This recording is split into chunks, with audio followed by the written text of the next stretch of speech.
Villain না, villain. আব্বুর নাম ভিলান। কথাটা বলেই ভূমি তার তথাকথিত পুই পুই নিয়ে চলে যায়। সেতু জোরে গলায় বলে, জামাটা বদলে যারে ভিলেনের বেবি। মাহা আওয়াজ করে হেসে ওঠে। চুপচাপ ঘরের এক কর্নারে বসে সে তার পুই পুই বাজাচ্ছে। বাজারে গিয়ে খেলনার দোকানে এক ঝাঁক খেলনার ভেতরে তার এই গিটারটা পছন্দ হয়। মাহা নিয়ে দিতে রাজি থাকলেও সেতু বলেছিল লাল রঙেরটা সুন্দর। জোর জবরদস্তির করে ভূমি সবুজ গিটারটা কিনে নিয়েছে। মাহা বেশ লক্ষ্য করে ভূমির পছন্দ একদম তার বাবার মতো। পছন্দের রং সবুজ, পছন্দের জামা লাল, অপছন্দের খাবার খাসির মাংস। একদম গন্ধটাই সহ্য করতে পারে না। মাহা ভূমিকে ঘুম পাড়িয়ে সেতুকে পড়তে বসিয়েছে। সেতু হঠাৎ পড়ার মাঝে জিজ্ঞেস করে, আপাজান, বলো। আমার একটা কথা মাথায় ঢোকে না। আপনি এই যে এই বাড়িতে থাকেন, আমার ভূমির আবার নিজের ভরণ পোষণ করেন, টাকাগুলো কি শেষ হবে না? বা আপনি যে আপনার বাপের সম্পত্তি ব্যবহার করতেছেন, আপনার চাচা জানবে না? না। কিন্তু কিভাবে কি? একটা কথা জানো সেতু, চালাকেরও চালাক থাকে। আমার চাচা টাকাওয়ালা, চরম বুদ্ধিওয়ালা, কিন্তু এডুকেশনাল স্ট্যাটাস ভীষণ খারাপ। সেদিন ওখান থেকে পালিয়ে আসার পর কয়েকদিন মাহবুবুদ্দিনের ঘাড়ে বসে দিন গেল। বাবু নিয়ে আলাদা বাঁচতে হলে অবশ্যই নিজের খরচ চালাতে হবে, কিন্তু পড়াশোনা, বাবু সব কিছুর পাশাপাশি কোনো কর্ম করা সোজা কথা নয়। পরে আমার মনে পড়ে চাচা দলিলের পড়াশোনা অত বোঝে না, সিগনেচারও করে না, টিপসই দেয়। ঘুমের ঘোরে মাহবুবুদ্দিন তার টিপসাপ নিয়ে আসে। ব্যাস 1 সপ্তাহ পরে বাড়িতে নোটিশ চলে যায়, মৃত অ্যাডভোকেট মীর মেহেদি উদ্দিনের স্থাবর অস্থাবর সকল সম্পত্তি তার ভাই মীর মাফিদ উদ্দিনের সহমতে শেষ উত্তরাধিকারী মাহদিবা ফারনাজ মাহার নামে স্থানান্তরিত করা হইল। যদি কোনো কারণে মাহদিবা ফারনাজ মাহার মৃত্যু হয় বা মানসিক বিকৃতি ঘটে, তবে এর সকল সম্পত্তি রাজপাড়া সংলগ্ন কবরস্থানের নামে অনুমোদিত হইবে। কি বলেন আপাজান? মুহিব ভাই, তারপর মধু আপা, এরা জানে না? জানলেও লাভ নেই, কাগজটা একদম লিগ্যাল। তাছাড়া মুহিব ভাইয়ের বরাবরই সম্পত্তির দিকে অত মনোযোগ ছিল না। মধুরও বিয়ে হয়ে গিয়েছে। একদম মুভির মতন। তারপর শোনোই না, উকিল আর পুলিশ পরের দিন বাড়িতে গেলে শাফিন শিকদারকে কল করলে সেও তাকে এ বিষয়ে কোনো সাহায্য করে না। তার তো মাথায় হাত। জানো, যেদিন জানতে পারি রাগিব দেওয়ানের কাছে আমাকে 30 লাখ টাকায় চাচা বেচে দিচ্ছে, সেদিন যেন আমার ভেতরটা কাচের মতো ভেঙে গুড়িয়ে গেছে। জানি তারা আমাকে পছন্দ করে না। আল্লাহর কি রহমত, আমার কোনো ক্ষতি তিনি হতে দেননি। তার রহমতেই আমি আর ভূমি আজকে জীবিত। আপাজান, হুম। আপনি কি সত্যি স্বামীর ভাইজানকে কখনো ভালোবাসেননি? জানি না সেতু, জানো সেতু, আমি জানি না তাকে ভালোবাসি কিনা। তবে রোজ সকালে যখন তার ঘুমন্ত চেহারার দিকে তাকিয়ে দেখতাম, আমার না কেমন অদ্ভুত অনুভূতি হতো। একটা কথাই বারবার মনে হতো, ইস, যদি স্বামী শিকদার একটু ভালো হতো। আমি সব ভুলে যেতাম। যখনই তার কোনো ভালো আর সুন্দর দিক ফুটে উঠতো, ঠিক পরের বেলাতেই তার বাজে রূপটাও কাটার মতো চোখে বিঁধত। উল্টাপাল্টা অগোছালো একটা বছর তাকে গুছিয়ে নেয়ার চেষ্টা করার ফুরসত পাইনি। আপনার মনে হয় আপনি পারতেন তারা ঠিক করতে? নারীদেরকে সৃষ্টিকর্তা এক অপার ক্ষমতা দিয়েছেন। যদি তারা চেষ্টা করে, শেষ থেকে শুরু করা মোটেও কঠিন নয়। অনেক ভারী কথা বললেন আপাজান। মাহা আলগা করে একটু হাসলো। সেতু কি একটা ভেবে একবার হাসলো, তারপর নিজেই আওড়ালো, আপাজান, বাঙ্গি ভাইজানের কয়টা রহস্য কিছুতেই বুঝি না। কি? আপনি যে বলছিলেন ভাই আপনারা কি সব অদ্ভুত নামে ডাকতো, ডিপজলের মা, পানির সুন্দরী, সোডিয়াম ক্লোরাইড, তারপর আফুজান্স, এদের মধ্যে আপনার জানি কোনটা প্রিয়? স্বামী শিকদারের দুটো ডাক আমার এখনো কানে বাজে। ভার্সিটির দিনকার, ও বোরখাওয়ালি ম্যাডাম, আর আর দিবা। এটা তো হাস্যকর না। আমার বাবা ডাকতো দিবা বলে। 1 মিনিট, আপনার বাবা আপনাকে দিবা বলে ডাকতো? সেটা সামির সিকান্দার জানলো কি করে? আপনাদের প্রথম দেখা কবে ছিল? ছোটকালে? আমি তাকে প্রথম দেখেছি যেদিন বখাটেদের হাত হতে সে আমাকে বাঁচিয়েছিল। ও, যাও গিয়ে ঘুমাও। আর পড়াশোনা ঠিক মতো করছো না কেন? এমন করলে বিয়ে দিয়ে দিব ধরে। সেটারই তো অপেক্ষা করছি। সামির সিকান্দারের মতো একটা বাঙ্গি কপালে জুটুক। বিড়বিড়িয়ে বলা কথাটা মাহা শুনতে পেল না, ঘুরে জিজ্ঞেস করলো, কিছু কি বললে? না, শুভরাত্রি। হুম। সেতু রুমে লাইট নিভিয়ে চলে যায়। মাহা ভূমির পাশে গিয়ে শুতেই ভূমি ঘুমের ঘোরে চোখ মুখ বেঁকিয়ে ফেলে। মাহা একটু চিন্তিত হয়ে যায়। হঠাৎ করে বাচ্চাটা আব্বু বলে চিৎকার করে ওঠে। মাহা তাকে জড়িয়ে ধরলে ভূমি ফুপিয়ে কেঁদে ওঠে। কি হয়েছে মা? আব্বু আব্বুর কি হয়েছে? আব্বু কই, আমার আব্বু কই? আব্বু দাও। মাহা তাকে মাথা নেড়ে সান্ত্বনা দিতে দিতে বলে, যাব। আব্বু যাব তো, এখন ঘুমিয়ে যাও, সকালে আব্বু যাব। কোনো মতে সান্ত্বনা দিয়ে তাকে ঘুম পাড়িয়ে দেয় মাহা। কখন মাহা বেরিয়ে গেছে টের পায়নি, তাই সকাল থেকে তার মনটা খারাপ। সেতু বলেছে তাকে ভার্সিটি নিয়ে যাবে। সুন্দর মতো খয়েরি রঙের একটা বোরখা পরে সে একদম রেডি। এক কর্নারে বসে বসে পুই পুই বাজাচ্ছে। সেতুটা সেই কখন গেছে আসছেই না এখনো। একাধারে পুই পুই বাজিয়ে সে বিরক্ত। পাশে বসা তিতিনকে সঙ্গে করে ছাদে চলে গেল সে। ছাদে এক ঝাঁক কবুতর রয়েছে। পাশের বাসার রতন শেখ পালে ওই কবুতরগুলো। সাদা, কালো, অ্যাশ, নানা রঙের লাল পায়ের কবুতরগুলো দেখতে দারুণ লাগে। ছাদে কেউ নেই। টুকটুক করে হেঁটে এক কর্নারে থেকে দানার বয়াম থেকে এক মুঠো দানা নিয়ে এসে সামনে ছুঁড়ে দেয়। আকাশের দিকে তাকিয়ে আটকা আটকা গলায় ডাকে, আয় আয়। তিতির এক কর্নারে শুয়ে লেজ নাড়াচ্ছে। চোখের পলকে এক ঝাঁক কবুতর দিয়ে জায়গাটা ভরে গেল। ভূমির মুখে বিশ্বজয়ের হাসি। কবুতরগুলোর মধ্যে বসে নিজে নিজেই বলছে, আমি আব্বু যাব। তোমরা আব্বুকে ডেকে দাও, তাহলে তাহলে আলো দানা দেব। কবুতরগুলো খাওয়া শেষে উড়ে যায়। একটা সাদা কবুতর সেখানেই বসে রয়। ভূমি তাকে উদ্দেশ্য করে বলে, আমার আব্বু কই দানো? আব্বু। কবুতরটা কথার জবাবে নিজের মাথা নোয়ালো যেন সে সিজদা দিচ্ছে। তা দেখে ভূমি তিতিনকে নিয়ে আবারও নিচে চলে যায়। দৌড়ে জায়ানামাজ বিছিয়ে দাঁড়ায় যখন খেয়াল হয় পরনের বোরখায় ময়লা ভরেছে। ঠুস করে বোরখাটা খুলে নিরুদ্দেশে ছুঁড়ে মারল। বলা যায় এই অভ্যেস সে স্বামীর সিকান্দারের মেয়ে হিসেবেই পেয়েছে। স্বামীর সিকান্দারও নিজের গায়ের জামা খুলে এথায় সেথায় ছুঁড়ে মারত। ভূমি জায়নামাজ বিছিয়ে 2 পা ছড়িয়ে সেখানে বসে পড়ল। মোনাজাত ধরার মতো করে হাত উঁচিয়ে 2 মিনিট ভাবল, আম্মু তো দোয়া পড়ে, সে তো দোয়া পারে না। হুট করে মনে পড়ে একটা দোয়া সে পারে। অমনি সে তার বয়ান শুরু করলো আল্লাহর দরবারে। বিসমিল্লাহিল মানিল রহিম। আল্লাহ হাফেজ। আসসালামু আলাইকুম।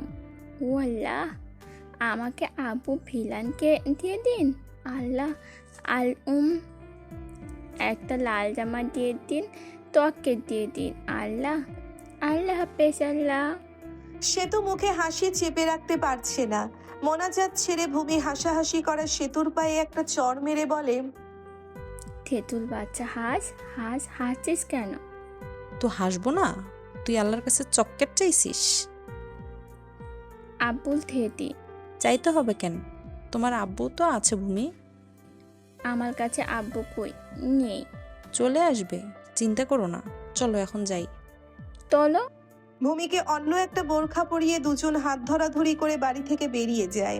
তারা আপাতত যে বাড়িতে থাকছে সেটা লালকুঠি থেকে সামান্য দূরে। খুব ভেবে চিন্তে মাহা এই বাড়িতেই ভাড়া থাকে। বাড়িওয়ালা নাজির সহ মাহা আর ভূমিকে অনেক স্নেহ করেন। এইটুকুনি মেয়েকে বোরখা পরতে দেখে তিনি বেশ খুশি হন।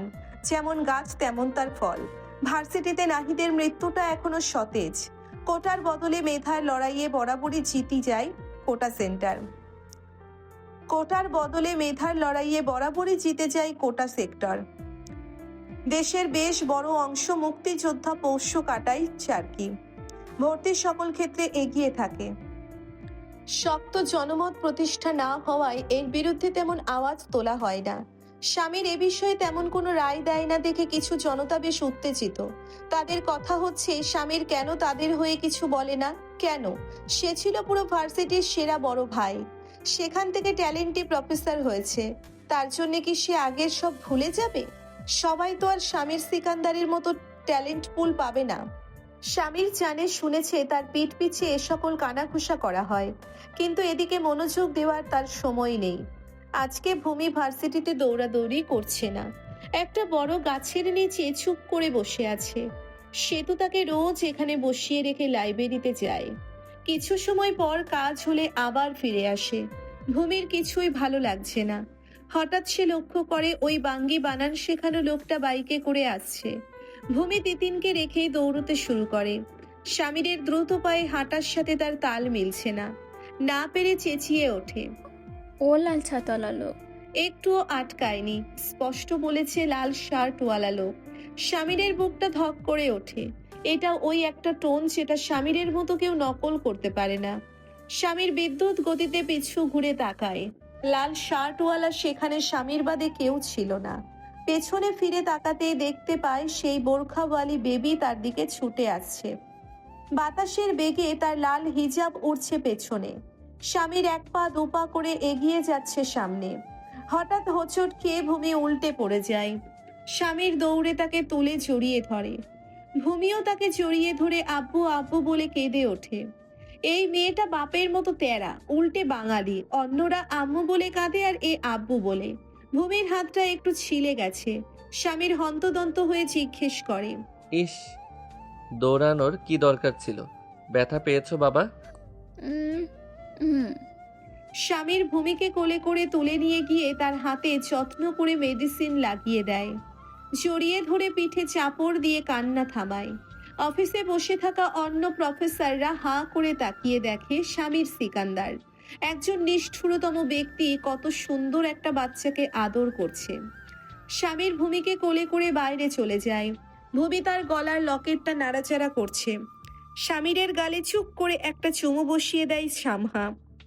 স্বামীর 2 সেকেন্ড ধরে থেকে ফিচ করে হেসে বলে, দুষ্টু আছিস মাইরি। তুমি তখন আমাকে কি বলে ডাকলে? লাল ছাতওয়ালা লোক। কেন? এই, তুমি তো লাল ছাতি পরে আছো। হ্যাঁ, হা হা হা, তাই নাকি? হুম কি হয়েছে? এটা চাই? হুম। আম্মু পিটাবে না? তো কি হয়েছে, দাও। স্বামীর তাকে কোলের ওপর বসিয়ে গলার থেকে একটা লকেট খুলে ফেলে। দুটো দেখে সামহা হাঁ করে তাকিয়ে রইল। স্বামীর জানে সামহা তার কথা কিছু বুঝবে না, তবুও বলে, জানো সামহা, এটা ছোটবেলায় কেনা, আর এটা তখন কিনেছিলাম যেদিন আজ করতে পেরেছি আমি বাবা হব। লোকে সোনা দানা রূপা ব্লা ব্লা দেয়, কিন্তু আমি এই সস্তা একটা লকেট কাস্টমাইজ করিয়েছিলাম। আমি কিন্তু মোটেও গরিব নই। এটা রূপার, আর আমারটাও রূপার। চাচির সাথে বেড়াতে গিয়ে জবরদস্তি কিনেছিলাম। চাচিও মরে গেছে আর আমার বাবা হওয়াও হয়নি। তোমার মতো আমার একটা বোরখাওয়ালি ম্যাডাম ছিল, জামা হাতে গোনা, তবে বোরখা অনেকগুলো। আমার ব্যক্তিগত মালটার হাতে হেভি পাওয়ার ছিল জানো। এক চরে উগান্ডা ভ্রমণ করা তো কতটি খাইছি খেয়াল নাই, সেও নাই। আমার এখন কিছুই নাই। লকেটটা তোমাকে দিলাম, তুমি আমাকে আব্বু বলে ডাকলে কেন? সামহা লালচে ঠোঁট দুটো হাঁ করে স্বামীরের কথা শুনল, মাথা দুলিয়ে আবারও বলল, আপু, তুমি আমার আপু নাকি? স্বামীর হো হো করে হেসে তার ফোলা গালটায় গভীর একটা চুমু দিয়ে বলল, হ্যাঁ, বললে আমার বউয়ের ভূত আমাকে কেলাবে। তোমার আব্বুর নাম কি? ভিলান। ভিলান? হা হা হা, ভেরি ইন্টারেস্টিং। ভিলানের বাচ্চা, থামহা। সামহা নিজের গাল ডলে মুছতে লাগলো। আম্মুও তাকে এত গভীর পাপ্পি দেয় না। স্বামীর ইশারা করে জানতে চায় কি সমস্যা। সামহা এক আঙ্গুল দিয়ে অন্য গালে ইশারা করে। স্বামীর অন্য গালেও জোরসে চুমু বসিয়ে দেয়। সামহা জিভ দিয়ে দুষ্টু করে ঠোঁট চেটে বলে, এবার ঠিক আছে। বাপরে, হেব্বি চালাক তো তুই, দুষ্টু একটা। মাহার কাজ শেষ হওয়ায় সে আগে ভূমিকে নিতে এসেছে। মাহা খেয়াল করে ভূমি কার সাথে যেন কথা বলছে। কোনোই পর্যন্ত হাতা গোটানো লোকটার। 2-1 মিনিট লক্ষ্য করতেই মাহার চোখ দুটো বড় হয়ে যায়। স্বামীরকে সামনে দেখেই মাহার বুকটা ধড়াস করে ওঠে। আচমকা কোনো শকিত নিউজ পেলে যেমনটা হয়, নিকাবের আড়ালেই চোখ দিয়ে গড়িয়ে পড়ে বুক ফোটা আর্তনাদের অশ্রু। চারপাশের সবকিছু কেমন দুলে ওঠে। হুট করে একটা মোটা গাছের আড়ালে দাঁড়ায়। 2 চোখ ভরে দেখে স্বামীর তার মেয়ের সাথে হাসাহাসি করছে, অথচ সে জানেই না সেটা তারই অংশ। হুট করে মাহার মনে অজানা আশঙ্কা জেঁকে বসে। স্বামীরকে কিছুতেই স্বামীরের আশেপাশে ভিড়তে দেওয়া যাবে না। সঠিক সময় না আসা পর্যন্ত আর স্বামীরের দেখা দেওয়া যাবে না স্বামীরকে। সেতু গিয়ে সামহাকে নিয়ে আসে। মাহা সেতুকে বারণ করে সামহাকে আর ভার্সিটি নিয়ে যেতে। সেতুও তার পরের দিন থেকে সামহাকে আর ভার্সিটি নিয়ে যায় না। সেদিন রাতে স্বামীরের ওপর কার্তিকের লোকেরা অ্যাটাক করে, ঘুরে ফিরে টেনে নিয়ে যায় সেই কাল কুঠুরিতে। স্বামীর আর কাশেম মিলে প্রায় 13 জনের মতো লোককে শুইয়ে ফেলেছে। লাস্টে যে বেঁচে ছিল সে স্বামীরকে জঘন্য একটা গালি দিতেই স্বামীর ক্ষেপে বোম হয়ে যায়। মা তুলে গালি দেওয়ার দোষে স্বামীর তাকে কিল ঘুষি দিয়ে তার বুকের ওপর চড়ে বসে। তারপরও যখন লোকটা মুখ বন্ধ করে না, স্বামীর রেগে তার বুকের ভেতর খামচা মেরে আঙ্গুল গেঁথে দেয়। কাশেম অবাক হয়ে যায়। স্বামীর এতটা হিংস্র কখনো হয়নি। রক্তের ছিটায় স্বামীরের চেহারাটা ভয়ানক দেখাচ্ছে। অগোছালো হয়ে পা ছড়িয়ে বসে স্বামীর সিগারেট আগুন ধরায়। ক্লান্ত ভয়াবহ দৃষ্টি মেলে দেখে তার জীবন থেকে সুখ ছিনিয়ে নেওয়া কাল কুঠুরিকে। কাশেম পাশে বসে জিজ্ঞেস করে, এসব ধ্বংসলীলা বন্ধ কবে হবে ভাই? স্বামীর ধোঁয়া উড়িয়ে জবাব দেয়, ধ্বংসলীলায় মেতেও তাকে পাইনি, ধ্বংসলীলা বন্ধ করেও তাকে পাইনি। এই জনম আমি নিজ হাতেই ধ্বংস করে দেব। বাবুকে আর ভার্সিটি নিয়ে যায় না মাহা। সেতুকে বেশ কড়া নির্দেশনা দিয়েছে ভূমিকে চোখে চোখে রাখতে। মাহবুব উদ্দিন তাদের সাথে দেখা করতে এসেছিল, সঙ্গে তার ছোট ভাই মহিত উদ্দিনও এসেছিল। ভূমি তাকে দেখে খুশি হলেও ছোট্ট বাচ্চাটার দৃষ্টি ঘুরে ফিরে সেই রংচটা জিন্সের প্যান্ট পরা লাল শার্টওয়ালা লোকটাকেই খুঁজে বেড়ায়। তার পরিচয় ভূমির জানা নেই, শুধু মাথায় ঘুরপাক খায়। যতবার সে লোকটাকে দেখেছে, লোকটার পরনে ছিল গাঢ় লাল শার্ট এবং লোকটা দেখতে সুন্দর। তার কাছে স্বামীরের সেই লকেট দেখে মাহা কেমন চিন্তিত হয়ে যায়। সেদিন রাতে লকেটটা ভূমির গলায় দেখে মাহা জিজ্ঞেস করে, এই যে বদের হাড্ডি, এটা কার? আমাল। মিথ্যা বলছো কেন? না না, এটা লাল ছতলা লোকটা দিয়েতে। তুমি কেন নিয়েছো? আর কখনো কারোর দেয়া কিছু নেবে না। আটা, যাও ঘুমাও। ওটা দাও। আমরা মুসলমানরা এসব পড়ে না, বুঝতে পারছো? আল্লাহ রাগ করবেন। করবে না? করবে না? তুমি কি করে জানো করবে না? আমি আদল করে দেব, আল্লাহ করবে না। না, কোনো চালাকি চলবে না। যাও ঘুমাও, এটা আমার কাছে থাকবে। না, আমার লাল ছতলা লোক। হ্যাঁ, দাও দাও। চেঁচিয়ে চেঁচিয়ে ভূমি গড়াগড়ি শুরু করে দিল। মাহা তাকে কান্নার ওপরেই আর একটা দম করে বসিয়ে দিল। সেতু দৌড়ে গিয়ে ধরতে পারছে না। মাহা সচরাচর তাকে মারে না, যখন বেশি জেদ দেখায় তখন আস্তে করে একটা গদাম দিয়ে দেয়। থামার বদলে উল্টে আরো চেঁচানো শুরু করে ভূমি। যত যাই হোক, বাঙালি মায়ের জাত। পড়ে গিয়ে ব্যথা পেলে তারা টেনে তুলে আগে দোঘা বসিয়ে দেয়, পরে হালচাল জিজ্ঞেস করে। মাহাও তার ব্যতিক্রম নয়। সেতু লালকুঠির এক অত্যাচারিত নারী। তার নাম রেজিস্টার হওয়ার আগেই সে লাল গলি থেকে পালাতে সক্ষম হয়। রেজিস্টার যেদিন করে সেই দিনই হাতে পোড়া দাগ করে দেওয়া হয়। সেদিন পালিয়ে সেতু সোজা মাহবুব উদ্দিনের সাথে ধাক্কা খায়, হাতে পায়ে ধরে সাহায্য চায়। মাহবুব উদ্দিন তাকে তার বাড়ি নিয়ে যায়, যেখানে ছিল অসুস্থ মাহা আর নবজাতক শিশু সামহা। মাহা মানুষ চিনতে ভুল করে খুব কম। সেতুকেও সে সার্বক্ষণিক দেখাশোনা করে বুঝতে পারে মেয়েটা খারাপ না। সেই থেকে সেতু আর সামহা সিকান্দার ভূমি একসাথে দিন কাটায়। রাতে যখন ভূমি ঘুমিয়ে গেল, মাহা গোপনে তার গলা থেকে লকেটটা খুলে সরিয়ে নিল। আবারও মনে হলো একজন বাবাকে তার মেয়ের থেকে ছিনিয়ে নিচ্ছে, কিন্তু কিছুই করার নেই। দরজায় খটখটানির আওয়াজ হলে সেতু দরজা খুলে দেয়। সোনালি পেরে সাদা শাড়ি পরা এক পৌর মহিলা, মুখে মিষ্টি হাসি, চাঁদরে মাথা ঢাকা।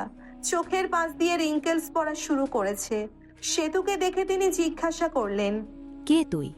সামিরের বউ কোথায়? মাহা এগিয়ে গিয়ে তাকে দেখে একটা মুচকি হাসি দেয়। সেতু অচেনা এই মহিলাকে কেমন রহস্যময়ী মনে হয়। কোনো পরিচয় জানতে না চেয়ে মাহা সালাম দিয়ে তাকে ভেতরে আসতে বলে। সেতু লক্ষ্য করে পেছনে নুসরাত সিকান্দারও আছে। সাল 2024, সেদিনের পর থেকে স্বামীর কেন যেন গভীর আগ্রহে ওই বোরখাওয়ালি বেবিটার পথ চেয়ে থাকে। কান সবসময় খাড়া করে রাখে, যদি আবারও শোনা যায় লাল শার্টওয়ালা লোক ডাকটা, তবে অপেক্ষারা জোনাকি হয়ে হাওয়ায় মিশে যায়। তবু ডাকটা শোনা যায় না। সময়ের গতি হাড্ডাহাড্ডি লড়াই করে এগোতে থাকে। স্বামীর সিকান্দারের গতি সেই আগের মতোই রয়ে যায়। কারো সম্পর্কে কোনো তথ্য জানতে উদাসীন, সম্পর্কের দিকে উদাসীন। টাকার বদলে জান কুরবান, রাতের আধারের হুতুম পেঁচা, ফুটো মাস্তান স্বামীর সিকান্দার। বেরিয়ে যায় লুকোচুরির 2-3 বছর। ততদিন কি সাফিন স্বামীরকে বসিয়ে রেখেছিল? অবশ্যই না। সিকান্দারদের জন্য পুরো রাজশাহী শহরের আনাচে কানাচে ভয়ের আধার নেমে আসে। স্বামীর সিকান্দার একজন কন্ট্রাক্ট কিলার। সবাই জানে সামনে পড়ে থাকা লাশের খুনি হয়তো স্বামীর, নয়তো সাফিন, না হলে ওদের দলেরই কেউ হবে। শহরে মাত্রাতিরিক্ত মাপে বেড়ে গেছে চাঁদাবাজ আর সন্ত্রাসের দল। বর্ডার এলাকা হওয়ায় এবং নিজ স্বাধীনতা থাকায় মনের মতো ড্রাগস ইম্পোর্ট এক্সপোর্ট করে একদল। কোনো কারণে মিশন বাধাগ্রস্ত হলে ডেকে আনা হয় স্বামীর সিকান্দারকে। বছরে বছরে পুলিশ অফিসার চেঞ্জ করা হয়। কোনো নিউজ রিপোর্টের কর্মী নিউজ আনতে গেলে সে আর ফেরত আসতে পারে না। বলা চলে বহিরাগত কোনো পাখিও রাজশাহীতে অ্যালাউ না। বাইরে থেকে পড়তে আসা স্টুডেন্টদেরও হুঁশিয়ারি জারি করা হয়। স্বামীর আগের চেয়েও আরো ভয়ঙ্কর রূপে রূপান্তরিত হয়ে যায়। এর কারণ একটাই, স্বামীর বলেছিল নিজ হাতে এই জনমটা শেষ করে দেবে। সিকান্দার বাড়ির ছাদে বসে ঢক ঢক করে মদ গিলছে স্বামীর। মাথার চুলগুলো এলোমেলো হয়ে ওড়াউড়ি করছে। চিলে কোঠার আড়াল থেকে নজর রাখছে একজন। সে এই বাড়ির নতুন সদস্য, মেহমান তবে দীর্ঘস্থায়ী। সে সিয়েরার খালা নাজিয়া বর্ষা। ডাকনাম নাজিয়া। সিয়েরার খাতিরেই তাকে নুসরাত এখানে ডেকেছিল। তবে সাথী যখন বুঝতে পারে নাজিয়া স্বামীরকে একটু অন্যরকম নজরে দেখে, সাথী একটু পরিকল্পনা করে যদি নাজিয়াকে স্বামীরের বউ বানানো যায়। সাফিনকে এ ব্যাপারে জানানো হলে সেও মত দিয়েছে। তবে নুসরাত মত দেয়নি। স্বামীরকে যতই দেখে ততই অবাক হয় নাজিয়া। সে খারাপ জেনেও তাকে পাওয়ার এক অদ্ভুত লোভ সৃষ্টি হয় নাজিয়ার মাঝে। স্বামীর বোঝে তবুও পাত্তা দেয় না। এই তো সেদিন ভার্সিটি থেকে ফেরার সময় নাজিয়া তাকে দেখে গান গাইছিল। শিভান মানা করেছে নাজিয়াকে, তবুও সে প্রফেসর স্বামীর সিকান্দার ভিরানকে নিজের মন প্রাণ দিয়ে বসেছে। ইনায়া স্বামীরকে একটু হলেও ভয় পেত, নাজিয়া একটু ভয়ও পায় না। ওর বাবারাও তো রাজনীতিবিদ। হিসাব করতে গেলে স্বামীর টাকার বদলে তাদেরও কন্ট্যাক্ট কিলার। স্বামীরের অবহেলাতেও নাজিয়ার তেমন কিছু যাই আসে না। এর মাঝে একদিন টেবিলে খাসির মাংস দেখে স্বামীরের মেজাজ খারাপ হয়ে যায়। জরিনা চেঁচিয়ে বলে, তরকারি আনতাছি, রাইগেন না ভাইজান। স্বামীর চুপচাপ টেবিলে বসে থাকে। পেছন থেকে নাজিয়া এক বাটি মুরগির মাংসের তরকারি ধরে বলে, আপনি তো গোস্ত খান না, দেখুন তো এটার কেমন স্বাদ, আমি বানালাম। ইনায়ার কাণ্ড কপি করায় স্বামীরের ইনায়ার কাজসাজিও মনে পড়ে যায়। রাগের মাত্রা লাফিয়ে আকাশ সমান হয়ে যায়। ঝট করে দাঁড়িয়ে পুরো টেবিলটা উল্টে ফেলে দেয়। চিৎকার করে চেঁচিয়ে ওঠে, কোনো বাঙ্গির বাচ্চা আমার জন্য যেন দরদ না মারায়। আমার কোনো চাকরানির দরকার নাই। আর কখনো পিরিত দেখাতে এলে এমন হাল করব, পিরিত পেছন দিয়ে ভরাইব। তো রাগার কি হলো বিআই সাহেব, গালি দিচ্ছেন কেন? আমি তো চুপ, shut up, just shut up. ভাবি, ভাবি। কি হয়েছে সামি, চেঁচাচ্ছ কেন? রাহা, নুসরাত ভাবিকে বল একে বাড়ি থেকে বের করতে, নয়তো দেখা যাবে একে মেরে আমি পদ্মায় ভাসিয়ে দেব। নুসরাত মানা করলেও নাজিয়া শুনছে কোথায় জেদ ধরে সিকান্দার বাড়িতে রয়ে গেছে। রকি আর কাশিম পাশাপাশি বসেছিল। রকি তার বড় ভাই রনিকে নিয়ে এটা ওটা কিছু কথা বলতে শুরু করে। কাশিম তার কথায় তেমন মনোযোগে না দেখে রকি বলে, ভাই কি হইল, এমন আনমো না কেন আপনি? আনবো না, আমরা তো পদ্মায় লাশ ভাষায় উঠছিবে। কেন? এতগুলো বছর ঘুরে ঘুরেও একটা মেয়ের বোঝাইতে পারতাছি না আমি তার কতটা ভালোবাসি। সামির ভাই শুনলে রাইগা বং হইবে। কেন বে? বলবে যে একটা কাল নাগিনী লাইগা জিন্দেগি বরবাদ করে লাইতাছেন। কি বললি বে? ইয়া মানে আমি না সামির ভাই বলতো আর কি। খবরদার ওরে কাইলানি কবি না, ওর সে আরো কালো মানুষ আছে। তবে আপনি তো সুন্দর আছেন ভাই, ফর্সা লম্বা একটা সুন্দরী জুটবো। হ্যাঁ রে বললা যান। এত সুন্দরী দিয়ে কি করবি আমি বুঝি না। আরে সুন্দরীরা কি খায় না, পা দে না? আরো খারাপ ভাষায় বলবো?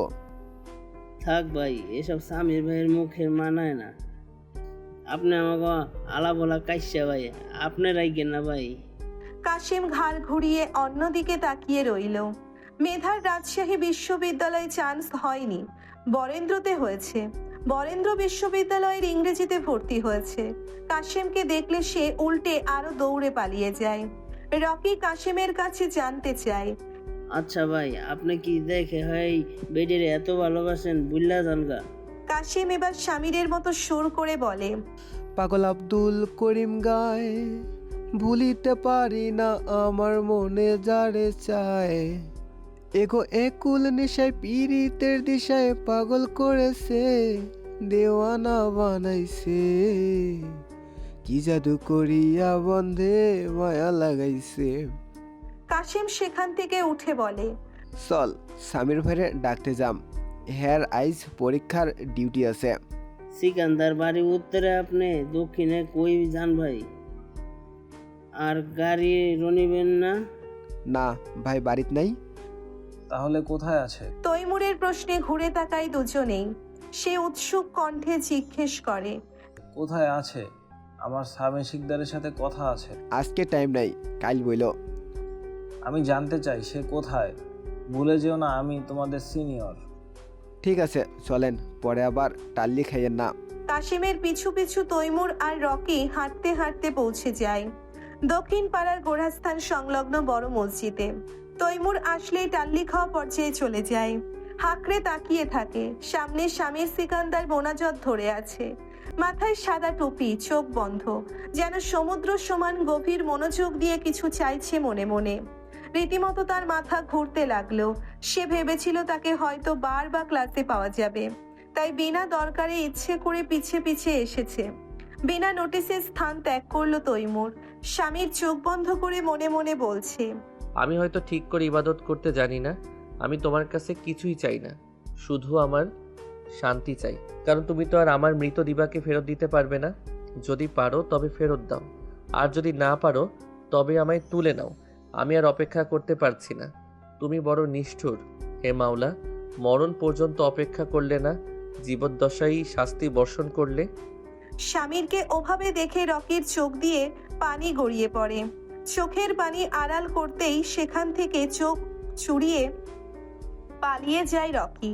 কাশিম সন্দিহান দৃষ্টিতে চেয়ে থাকে, মনে মনে বলে, সামির সিকান্দার তবে যথেষ্ট সাজা ভোগ করেছে মাহাদেবের সাথে জবরদস্তি করার অপরাধে। স্বামীর সিকান্দারকে যে এই জায়গায় পাওয়া যাবে তা সকলের কল্পনাতীত। স্বামীরের মতো পাথরের চোখ দিয়ে গড়িয়ে পড়ে 2 ফোঁটা নোনা জল। কাশেম হাঁ করে তাকিয়ে দেখে ভালোবাসার কাছে একটা পাহাড়ও ধসে যায়, পাথরে ফুর ফোটে।